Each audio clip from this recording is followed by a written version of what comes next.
Fundisayo uVabhakshni Maharaj. Sebenzisa lezi zimpawu ozibona la. Ukufaka la esikhaleni sethu. Ukubhalani lesibalo ngeqiniso.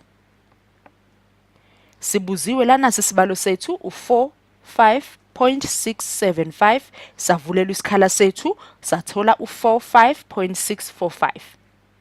Kuthiwani asebenzise impawu ukukhombisa ukuthi kukhulu noma kuncane yini phakathi ndawo nalezi inombolo. Uthi ngiziqaqe ngizibhalela ngezansi.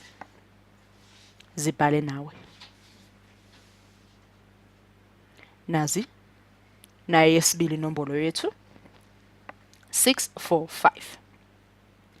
Ukade uzibuka lezi inombolo uyazibona ukuthi sicishe zifane. Zihlukaniswa nje into eyodwa. La kuma hundreds ethu. Ila sehlukana khona ke inombolo zethu. Uyabona ukuthi la sino 7 wama hundreds sino 4 wama hundreds. Zihlukana lapho ke. Ngakho uma ukuthi uyayibheka kahle le number uma ukuthi zicishe zifane zihlukaniswa lokho siyabona ukuthini u greater than. Impawu esoyibhala u greater than. Uyayibona ukuthi number u45.675 mukhulu kuno 45.645.